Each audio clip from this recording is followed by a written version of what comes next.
Welcome and thanks for being here.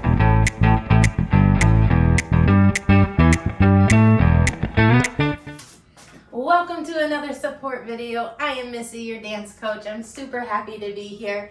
In this video, we're covering the walk around turn. I'm going to give you a couple tips to help that feel good and balanced and controlled. But before we do, please hit that subscribe button. It helps me support my small business. It also allows you to message me during my live classes so that you can ask questions and I can either respond right away during that class, or if it's more of a lengthy question, I'll respond in your own personal video, okay? So hit that subscribe button, like if you like it, and share, of course, please. So, a walk around turn. What is a walk around turn? First, most people don't really understand what a walk around turn is. What a walk around turn is, basically we're taking one leg and stepping across the other leg, pivoting around and coming right back to that same place, okay? It is not actually walking around, which the name would make you think that that's what it means, but that is not what it means. So a walk around turn is stepping one step, turning and returning, coming back to the foot that you stepped onto, okay? So some people think of it as more of a pivot or a spin, and if that works for you, that's great. Just don't confuse it with actual, your pivots, your actual pivots, because it's completely different. You have different leg positions and everything. So walk around turns, you see them a lot in all the dances, smooth and rhythm, okay? The first thing we're gonna talk about is this idea to make sure that you step first and then turn. Because what happens a lot of the times, say we're supposed to step across this way and turn. Sorry, I'm gonna go this way. It's just a little bit more natural for me. When we step across, a lot of times what happens is we start turning as we're stepping, okay? We don't wanna do this for a couple of reasons. When we do two actions like that at the same time, it creates more communication problems with our partner. They can't really feel exactly what count or where our weight is, okay? Because we're turning as we're moving our weight. So to create that really good communication, you want to have clear turns. You want to get on the foot first and then use the second half of the beat, or if it's a slow, you get a whole count, right? Because the slow is 2 counts. You'll use the second beat to turn, okay?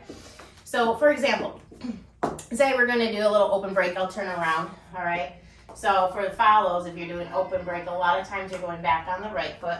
So you open break, we step side, all right? So this is kind of our little prep. We're stepping side. We stepped, right? Now we need to turn. There's your first direction, right? We don't step and start to turn. We step, pivot on that foot to get to where we're going. We step, we pivot or turn, we transfer or step, and then we turn back to meet our partner, okay? So instead of it being like this continuous little turn as we are moving our feet, it becomes more clear where we show our direction, we move our direction, we show our direction, we move our direction, we show our direction, okay? So you always want to step and then turn in that order, okay? We can go to the other side as well, all right? So we'll pretend like this is our prep side step. Again, we don't want to turn and step at the same time. We want to step, then turn. Step, then turn. Step, then turn. Okay, we'll look at that one more time. So if we're doing an open break on this side here, we're going to turn, because we already transferred our weight forward. So we turn, we step across, we turn, we transfer our weight, and we turn back, okay? So you wanna make sure, one more time, that you step first and then you turn, okay? The other common mistake that people make is they step across way too big. So you wanna try to keep it smaller, right? Because especially if you're doing a quick timing, you don't have a lot of time to transfer your weight. You only have half a beat, right? So when you step across here, you want to make sure it's not this huge step, right? Because now you've got all this length, this mileage to transfer your weight, okay? So instead, make a nice small step so it doesn't take you long to get on that foot. Then you can turn around, get on the foot, turn around, okay? Versus this. Yeah, so nice and small. Turn, small step, transfer the weight. Turn, small step, transfer the weight, and turn, okay? Another really, really fun stylistic thing for my ladies that you can do. Gentlemen, you can do this as well as if you want. But in my experience, most of the time the ladies are doing this, a little bit of a leg action. So give me 1 second. My kids are calling me if you can't hear them. I'll be right back. All right, I have a little piece of paper here. So go find a little piece of paper that you can ball up into a ball, or if you have a little ball, that works as well. Just something, some kind of object that's about yay big, okay? We need it to assist our learning. So we can do a walk around turn, right? Walk around, beautiful, right? We can also add some leg styling to it, okay? So check out my legs here. What I'm gonna do is I call this developing the leg, okay? Yeah, so watch my right leg here. I step across, and instead of just turning and leaving the leg where it's at and coming back, I do this little fancy leg styling, right? And how I learned that is from a beautiful coach, and I'm not going to say a name in case I say the name wrong or my memory is wrong. It's the wrong person, but this is from a champion, rhythm champion. All right, so put the piece of paper on the floor. You're going to put it to your right if that's where you're turning, or to your left, okay? What you're going to do is you're going to pivot in the direction of your turn, right, first. You're going to step over the piece of paper. The piece of paper, the ball, or the object is now in between your feet, okay?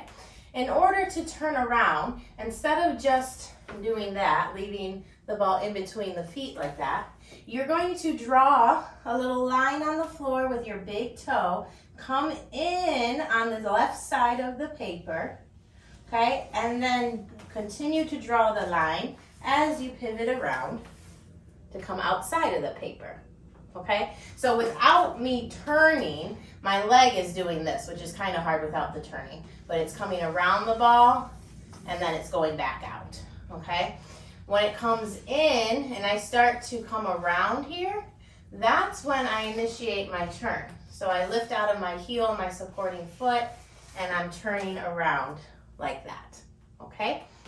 So again, you put the piece of paper down next to you, right? Or in front of you. You can just start this way, start facing the paper. You step across to the paper, draw a line coming on the left side of the paper, not on the right side, because that's going to create your open knee space, and we don't want that, all right? So coming on the left side of the paper, draw your line, pivot around, and end up on the other side. Transfer the weight, and then pivot together, all right? Making sure that you're pushing those thighs together all the time so that we're not doing the hoedown dance, right? Okay, so I'll demonstrate it on the other side as well.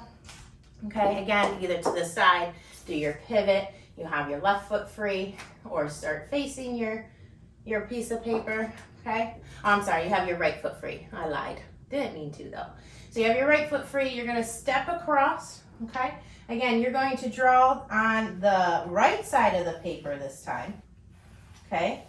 Not on the outside, I call it the inside, but if you look down, it's your right side, if you're with me on the same side, all right? Then you're going to draw in, bring it around that piece of paper, try not to hit it, turn, and develop the leg with a pretty point out front, all right? So one more time, here we go. Got my weight on my left foot, I step across, and I bring that leg in and develop it out. Yes? Those of you who know your hip action, there's hip action that will help you turn that. So if you're taking private lessons, talk to your instructor about that and they can help you with that. If I'm your instructor, we're probably already working on it, hey? So keep practicing, keep working on it. I hope this helps. If you have any comments, questions, concerns, allergies, probably can't help you with that one. But if you do have questions, leave them down in the comments below and I will respond to you, okay? Happy practicing, and please don't forget to subscribe. Thanks so much. See you soon.